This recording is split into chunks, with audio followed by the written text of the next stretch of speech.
With an embarrassed expression, I forced a smile. Emily gave me an angelic smile. I'm happy. I couldn't believe my ears. What part of my words could possibly bring her happiness? Inside me, the continuation of her words triggered a flood of tears.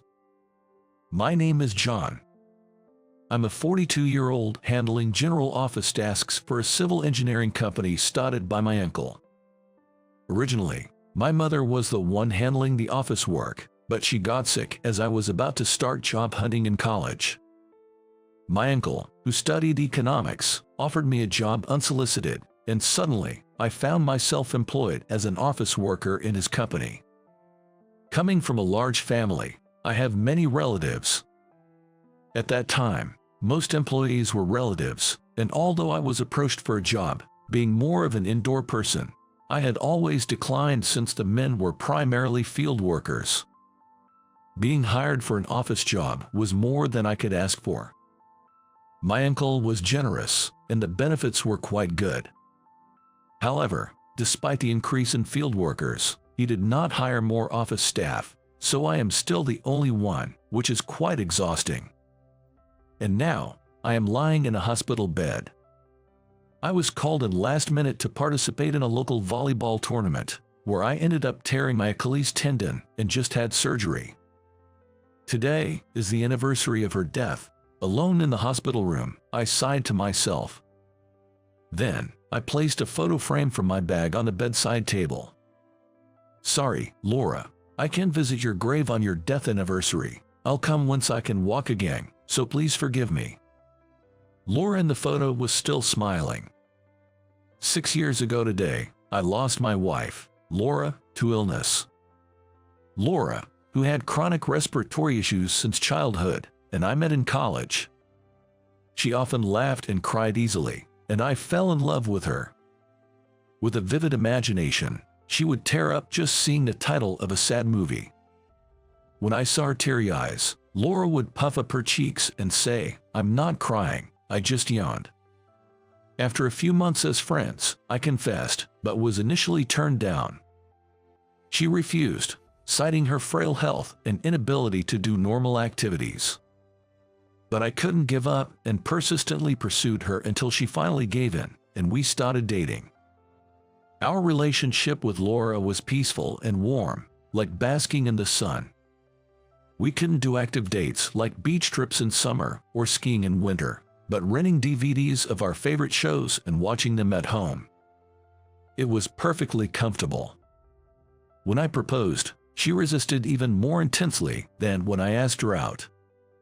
Especially the fact that she couldn't have children was a reason for her repeated refusals. But for me, it was all about wanting to be Laura's husband. It wasn't that I wanted to be a father to a child with Laura. I just wanted to be with her forever, so I wanted to marry her. It took a year of persistent persuasion with a ring in hand for Laura to finally give in. Our married life that we finally achieved was also very peaceful. She occasionally had episodes, but Laura's health was good, and I believed we could enjoy these tranquil times even as we grew old together. That's what I thought. Until 6 years ago today. When I returned home from work, the room was dark. I thought she might be out, but even when Laura went out, she made sure to be home by the time I returned. With a sense of foreboding, I rushed to the living room. Opening the door, I found Laura lying on the floor. Just lying down for a bit. Wow, is it already night? I fell asleep. I hoped for such words from Laura. But my instincts had already sensed it. That Laura would never wake up again. Lying in the hospital bed, I reminisced about the sudden parting with Laura, tears welling in my eyes. Even after 6 years, some wounds just don't heal. Again, I spoke to the photo of Laura. Has she arrived yet? She refers to a slightly plump woman, always wearing a mask and thick glasses, whom I meet every year on my wife's death anniversary at her grave. Laura's best friend. Her name was Emily.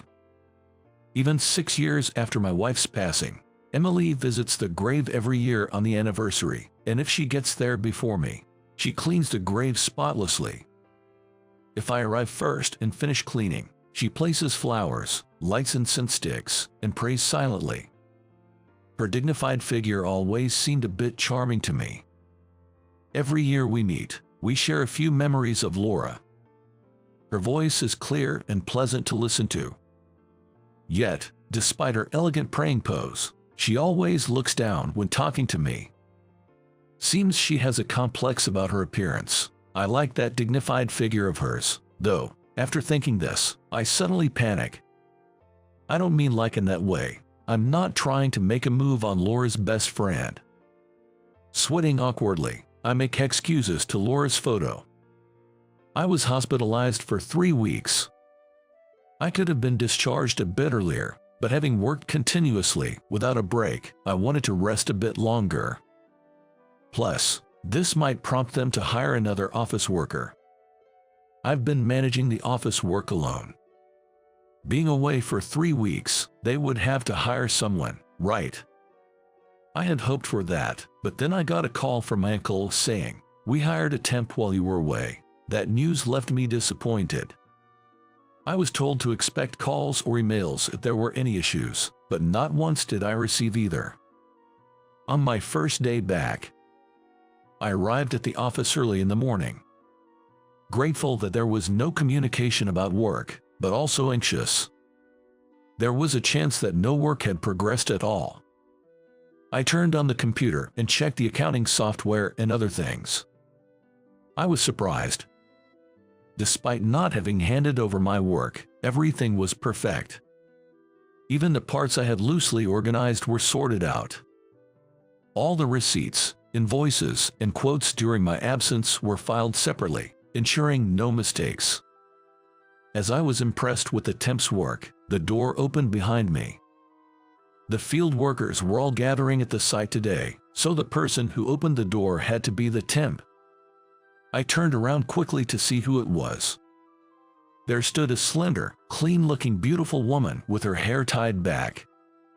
As soon as I said, "Nice to meet you, I'm John, in charge of the office here. You're the temp, right? Well, I'm surprised. I was worried since I hadn't heard anything, but you've progressed the work so much." She seemed a bit shocked and only said "excuse me" before rushing off to the restroom. Did I bother her by blurting out everything as soon as she arrived? I stared blankly at the restroom door for a while, but then thought it's rude to stare at a ladies' restroom, so I refocused on the work. A few minutes later, the woman came out, dabbing her eyes with a handkerchief, and said, "I couldn't meet you because you were hospitalized." Confused, I waited for her to continue. "My name is Emily, you know, Laura's friend." Hearing this, my eyes widened in shock. "What? The person who visits Laura's grave every year?" My voice unintentionally got louder. Emily slightly looked down and nodded. "Wow, what a coincidence. I didn't notice at all. Have you lost weight?" I blurted out, surprised, as she had appeared a bit plump when we met at the grave. Seeing her remain silent, I realized I had said something quite insensitive. No, sorry. It's not right to comment on a woman's body shape, but hey, you're quite beautiful without the mask, aren't you? Trying to backtrack, I ended up saying something even more insensitive. It was only after the words left my mouth that I realized my mistake. As I fell silent, unable to utter another word, Emily murmured in a thin, clear voice, "It's just the makeup. It's all thanks to the makeup." Her makeup looked natural, not like it was solely responsible for her beauty, but I didn't press further. "Sorry about Laura's grave. This year too." Changing the subject, Emily dabbed her eyes with a handkerchief again. "Yes, I was surprised we didn't meet this year. Achilles tendon rupture must have been tough," she said, removing the handkerchief from her eyes. I was taken aback when I looked at her closely. She had a beauty spot in the same place as Laura. Tearful eyes and a mole that seemed to accentuate sadness. I inadvertently overlapped Emily with Lord in my mind. "Don't worry, I'll help out until you can walk again," Just let me know if you need anything," Emily said with a smile, and I suppressed my budding feelings of guilt and affection. Emily was extremely competent. She completed complex qualification applications and renewals with minimal guidance, even creating a list for the next updates. She arranged travel and accommodation for business trips quickly and efficiently. She was so good that I wished she could be hired permanently, not just as a temp. The high school memories she shared about Emily and Laura were also delightful. Emily was introverted and didn't have many friends, often reading alone in the classroom during breaks. Laura, on the other hand, had a weak constitution and also spent her breaks reading in the classroom. After being in the same class for a while, Laura started talking to Emily. Emily was initially shocked when Laura, naturally bright and popular, spoke to her, a somewhat gloomy girl. But as they talked, they found they shared interests in books and movies, gradually becoming close friends who would meet regularly even after attending different universities. Emily talked about Laura with a smile, calling her an irreplaceable and precious friend who saved her from loneliness. One morning, when I arrived at the office, Emily was cleaning. It seemed like the day for cleaning, and she was wearing white gloves, her expression more serious than usual as she worked. I found myself admiring her profile. Watching her, I noticed Emily seemed to have finished cleaning and was confirming it with a small okay gesture with her index finger. Ah, that gesture, it reminded me of Laura. Emily then swung her finger firmly to one spot. Emily finally stopped her finger with a decisive motion and then loudly exclaimed, "All right." She then placed her index finger to her lips, smiling contentedly. This was a gesture Laura used to make too after finishing chores like cleaning or doing the dishes. The gesture of placing her index finger to her lips, followed by that satisfied smile, was so adorable. It was one of my favorite things about her. I was so entranced, I couldn't help but mutter, "They are so alike." Emily turned to me, surprised. "What's wrong?" she asked. Flustered, I struggled to explain. "No, I mean, Laura used to do the same thing." As I fumbled for words, Emily realized and exclaimed, "Oh, we used to synchronize that gesture in high school. After cleaning, we'd do that, look at each other, and it kind of became a habit." "Did Laura continue doing it?" As I nodded, Emily's face lit up with a refreshing smile. "Wow, Laura remembered it too. That's so nice to hear." "This is unfair." Emily, far from having a complex about her looks, was beautiful, with a cute smile. On top of that, she was competent at work and could bring Laura's memories to life in our conversations.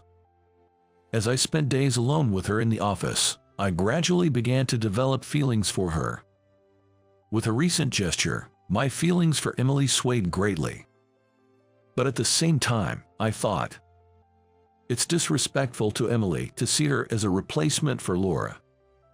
Emily is Emily, not a substitute for Laura. The way she moved her index finger, her mole under the eye. I was just seeing Laura and Emily. Was I attracted to Emily? Or was it the glimpses of Laura in her that I longed for? Even pondering this felt disrespectful to Emily, and I couldn't let her find out about my possible feelings. In our office, just the two of us, such thoughts seemed inappropriate. To avoid such musings, I focused on my work. Days passed with me awkwardly navigating this one-sided turmoil. When one of our construction sites completed, a celebration party was organized. Emily and I found a casual bar for the occasion and planned to return to the office afterward. However, my uncle invited us both. "Come on, join us. Emily's coming too, right?" We were inevitably pulled into the party. About half of the employees on site were family members, so it was natural that the conversation turned to my remarriage. "Why don't you remarry, John? It's pathetic," was a typical comment. Why do relatives worry so much about their nephews' and nieces' marriages? During family gatherings, the conversation always turned to who was still unmarried or childless. Being the only single person in my family, I was an easy target. The best approach in these situations is to just let it go in one ear and out the other. That's what I've learned, and that's exactly what I did, letting my uncles and other relatives' jabs slide off me. Maybe my nonchalance frustrated him, as my uncle started to grumble. Seriously, it's because you married a wife with a weak body. That's why you don't have kids, right? You should have married and had kids earlier. Just as I was about to retort, unable to let such a comment slide, a loud thump on the table echoed. The previously bustling banquet hall fell silent, everyone's attention drawn to the source of the sound. It was right beside me. There was Emily, hands pressed on the table, trembling. With her head down, Emily spoke. It's not like she chose to be frail. Her voice quivered with anger. Emily raised her head. Tears were brimming in her eyes. You don't know anything about Laura. You don't know how much I loved her. Not being able to have children, that was the thing. The thing Laura was most concerned about. Don't talk about it so lightly here, Emily blurted out all at once, catching her breath. Then, she glared at my uncle, the president of the company. Pathetic. I've never met a man as wonderful as him. He never misses a visit to the grave every year. He can even share memories with a somber, plump woman like me with a smile. A man who can work well and treat everyone equally. How is he pathetic? As Emily finished shouting, to my surprise, scattered applause came from the crowd. Realizing what she had done, Emily's face turned bright red, and she quickly stood up and left the banquet. Stunned, I followed after Emily.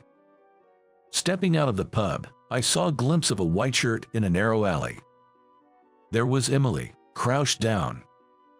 As I approached quietly, she reacted to my footsteps and pleaded without looking up, "Please don't come near, I'm sorry. Thank you." As I softly muttered those words, Emily looked up. Tears were streaming down her face, and the handkerchief in her hand was completely soaked. About Laura, you've said everything I wanted to say. I'm really thankful. I expressed my gratitude. Emily managed a slight smile on her lips. And then, I wondered, is it okay for me to reach out to her? And, thank you for standing up for me too, I said timidly. Emily smiled gently. Laura told me, if I go first, please look after John. I'm glad I could keep that promise, she said. As she spoke, her face, still tear-streaked, lit up with a broad smile. Her gesture mirrored Laura's smile in the album. This is hopeless, I thought, sighing and squatting down next to Emily. I'm not that great, you know. Far from being honorable, I might be the worst, I muttered. When I murmured that, Emily turned to look at me. Her face, filled with a puzzled expression, was adorable. I've realized that I've come to like you, Emily, I confessed, probably wearing a pitiful smile. Emily's face flushed. Her eyes widened in surprise. Was she slightly pleased, or was it just my wishful thinking? But there I was, about to say something terrible. I'm seeing Laura's shadow in you.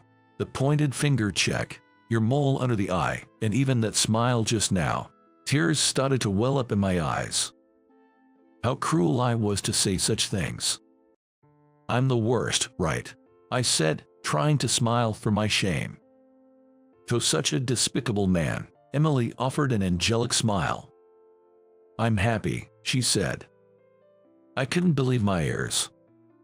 How could she find anything to be happy about in what I just said? In me, you found a trace of Laura that makes me happy, she continued. I was overwhelmed with tears. Where else would one find such an angel? Emily's clear voice floated down to me as I sobbed. I've always liked you, John, she admitted. Shocked, I looked up to see her flustered.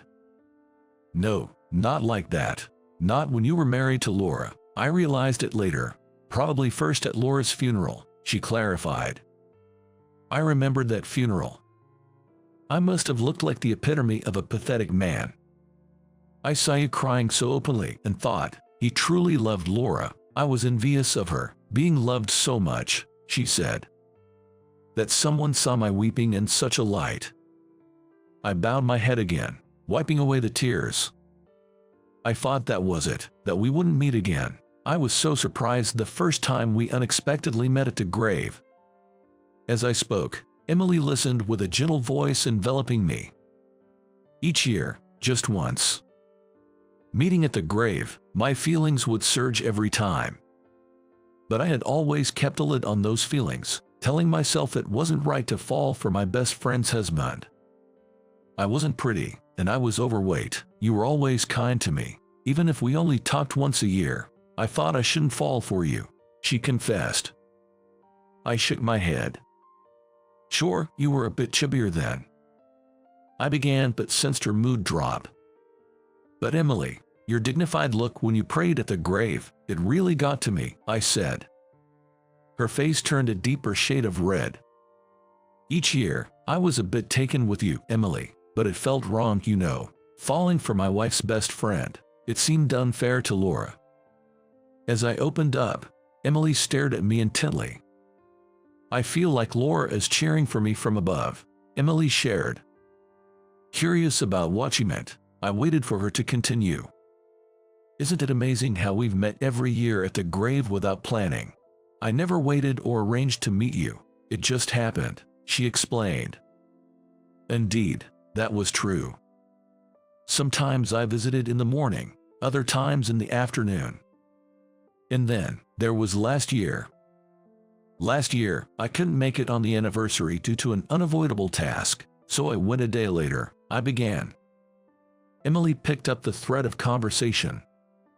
The next day, we met. I couldn't go that day because I felt unwell, so I postponed it to the next day. Right, that happened. We both had said, I thought we wouldn't meet this year. Last year, I really felt supported by Laura. I thought if I was ever going to try, it had to be then, so I started dieting. I was shy, so I signed up for online speaking classes. I switched to soft lenses, learned about makeup. I was all set to invite you 40, but then you weren't there this year, she laughed. I'm sorry about that. I barely managed to say. I could sense Emily smiling. I was really worried. A week later, I went to collect the flowers I had left at the grave, and they were untouched. I wondered if you had visited at all this year. I thought maybe you were sick or troubled. Sorry, I said again, softly. She smiled again, laughing. No, it's fine. I got so worried I couldn't eat, and ended up losing another 4.4 pounds. Lucky me. I struggled to contain my swaying emotions at her smile. I used to help with the accounting in our family business, but it closed down. I registered with a temp agency, and when I applied to a company looking for short-term staff, there you were. What do you think? A surprise from Laura. I couldn't help but nod. Is this all right? I wondered aloud, still uncertain. Seeing my anxious look, Emily smiled reassuringly. Laura in heaven and the Laura and me both say it's okay, she beamed. Feeling cherished by that smile, I found the courage to move forward. Before I knew it, I was hugging Emily tightly. The next day, my uncle, who usually goes straight to the construction sites, unexpectedly dropped by the office. Seeing me, he fumbled for words. About yesterday, I'm sorry. I shouldn't have said those things. I was taken aback by his apology. I had never seen him apologize to anyone before. After the incident, Emily and I, not wanting to be seen with tear-streaked faces, had called my uncle to say we were going home. Maybe he had been worried about us all night. As I considered this, I found his crestfallen expression amusing. I'm sorry for leaving like that, and I have something to report and to ask, I began. I told him about Emily and me deciding to date. His eyes widened as much as they could. Then I asked if Emily could be hired as a permanent employee. My uncle exclaimed, "Of course, Emily. Ha, that's great, John. She's a wonderful woman." He readily agreed to hire Emily as a full-time employee. This would make our work much easier. When Emily entered the office a bit later and saw my uncle, she tensed up. She had spoken up to him the night before. But my uncle just grabbed her hand and said enthusiastically, "Take good care of John, right, Emily, both at work and personally," leaving her no chance to apologize. Though she didn't need to, in my opinion. A year later, Emily and I got married. Being with her, I discovered many similarities between her and Laura. From choosing tear-jerking movies in the cinema and saying, "I don't want to cry outside," to her way of reading a book on the sofa. Every time I found a bit of Laura in her, I felt a pang of guilt. Of course, there are many ways in which Emily and Laura differ. When we went to visit the church at New Year's, Laura, usually devout, didn't pray much in the crowd. But Emily stood tall, greeting the God with respect. Her poised demeanor captivated me, and I found myself admiring Emily's elegance. Other differences include her slightly reserved nature, her seriousness, and her slightly sweeter mashed potatoes, unlike Laura's. With every new aspect of Emily that I grew to love, I felt increasingly happy. Phew! She put down her pen and, with a grand gesture, swung her index finger, saying "all right," then placed it to her lips, smiling contentedly. In front of Emily was a mother-child health handbook. Recently, we had found out about Emily's pregnancy and received the handbook. She had just finished writing our names on the cover and took a moment to breathe. "Looking at the mother-child handbook really makes it feel real, doesn't it?" I said, gently stroking her belly. Emily looked a bit anxious. "I'm already 39. I need to take extra care," she said. Pregnancy at this age indeed comes with its worries. But still, it'll be okay. Laura would surely help us, I said, noticing a hint of melancholy on her face. "Laura's dream with John. I will carry it on. Yes, it will be fine. I'll make sure of it." Emily spoke, gazing out the window at the sky. Her expression was filled with compassion. I wrapped my arm around her shoulder. "Yeah, it'll be fine. I'll do everything I can too," I assured her. Together, we looked up at the sky. It was clear and blue, as if blessing our future.